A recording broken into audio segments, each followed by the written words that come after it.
اگر ہم الیکشن لڑ رہے ہیں تو ہم اس لیے لڑ رہے ہیں کہ ہم اپنے بھائیوں کو، اپنے بہنوں کو، اپنے نوجوان ساتھیوں کو یوتھ کارڈ دینا چاہ رہے ہیں تاکہ اس مشکل معاشی بحران میں، اس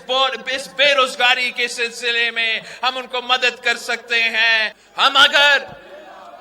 الیکشن لڑ رہے ہیں تو اس لیے کہ ہم چاہتے ہیں کہ مفت صحت کا سہولت پاکستان بھر میں گھر گھر ہم پہنچائے۔ ہم اگر الیکشن لڑ رہے ہیں تو اس لیے کہ ہم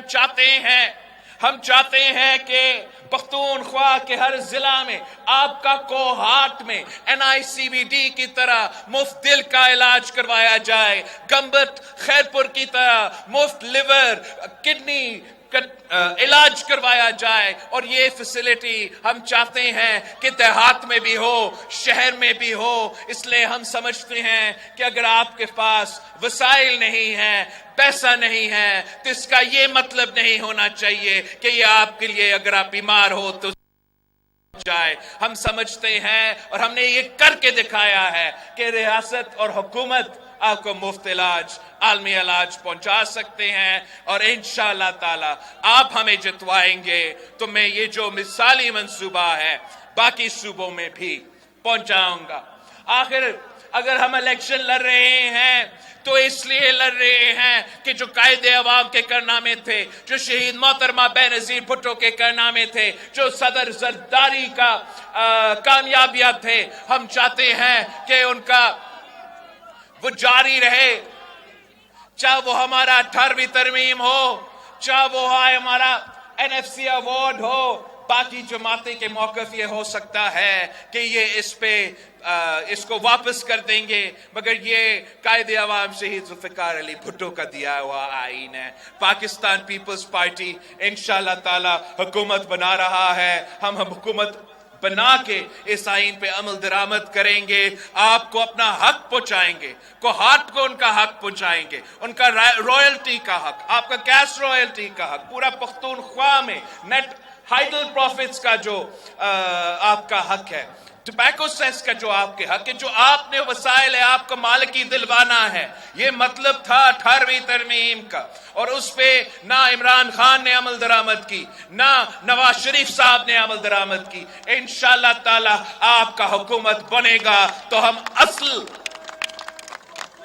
اصل ڈیولوشن پہ عمل درآمد کر کے آپ کو اپنے حق پہنچائیں گے۔ ساتھیوں، آپ نے سنا ہوگا کہ اتنے سالوں بعد، جو 12 سال پہلے صدر زرداری نے صدر ہوتے ہوئے ایک ریفرنس بھیجا تھا سپریم کورٹ آف پاکستان کو کہ قائد عوام شہید ذوالفقار علی بھٹو کا جو قتل کا کیس ہے اس کو ریویو کیا جائے،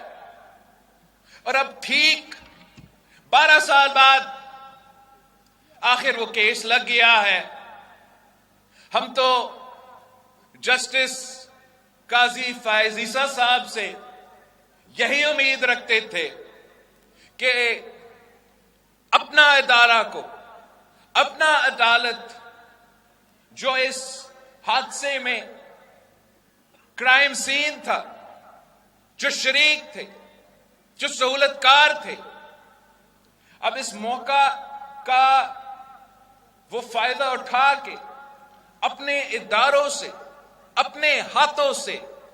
وہ خون دھونے کی کوشش کریں، وہ اپنا آئینی اور قانونی جو غلطیاں ہیں اس کو درست کیا جائے۔ مگر ہم صرف یہ نہیں امید رکھتے کہ اس کیس کے بارے میں جو پورا پاکستان کو معلوم ہے کہ قائد عوام بے قصور تھا، وہ تو ہم سمجھتے ہیں ضرور آپ اس قسم کا فیصلہ دے ہی دیں گے انشاءاللہ تعالی، مگر ساتھ ساتھ قوم کو بتانا پڑے گا کہ اس جرم میں سہولت کار کون تھے۔ قوم کو بتانا پڑے گا کہ اس قتل میں ملوث کون تھے، عامر ضیاء سے لے کے ان جج صاحبان جو سہولت کار تھے، ان لوئرز جو سہولت کار تھے، ان سیاستدان جو سہولت کار تھے، وہ اس ملک کے مجرم ہیں۔ اور اب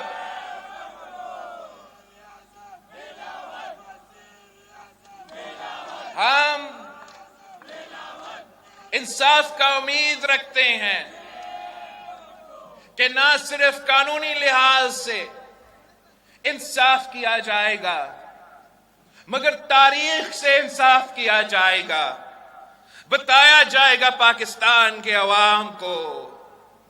کہ آپ کا قائد عوام کو کس سازش کے تحت نکالا گیا۔ بتایا جائے گا پوری دنیا کو کہ مسلم امہ کا قائد کو پھانسی پہ کیوں چڑھایا گیا۔ اور اگر انشاءاللہ تعالی ہمارا اس کوشش کامیاب ہو جاتا ہے تو انشاءاللہ تعالی یہ جو سنگین واقعہ ہے، جو تاریخی واقعہ ہے، اگر عدالت اپنی طرف سے اس ایشو کو ایڈریس کر دیتی ہے تو پاکستان کے عوام میں وہ امید آ جائے گا کہ اگر آخر کار قائد عوام شہید ذوالفقار علی بھٹو کو، اس آئین کا بانی کو، اس ایٹم بم کا بانی کو، اس ملک کے عوام کا قائد کو اگر انصاف دیا جاتا ہے تو شاید اس ملک کے عوام بھی آپ پہ بھروسہ کرے، شاید اس ملک کے عوام بھی یہ امید رکھے کہ آخر ان کو انصاف دیا جائے گا۔ میں آپ سب کا شکر گزار ہوں کہ آپ آج بھی پاکستان پیپلز پارٹی کے ساتھ کھڑے ہیں، اور انشاءاللہ تعالی کامیابی آپ کی ہوگی، کامیابی تیر کی ہوگی، جیت عوام کی ہوگی۔ یہ سلسلہ جاری رہے گا، ہم رکیں گے نہیں، ہم بھاگیں گے نہیں، ہم عوام کے پاس جائیں گے، اپنے منشور کے بارے میں بتائیں گے اور عوام پہ یقین رکھیں گے، عوام پہ بھروسہ کرتے ہیں، عوام پہ ہمارا مستقبل کے قسمت کے فیصلے کرنے پہ ہم بھروسہ رکھتے ہیں۔ اس لیے ہمارے قائد نے ہمیں سکھایا تھا کہ طاقت کا سرچشمہ عوام ہے، طاقت کا سرچشمہ عوام ہے، طاقت کا سرچشمہ عوام ہے۔ آپ سب کا بہت شکریہ۔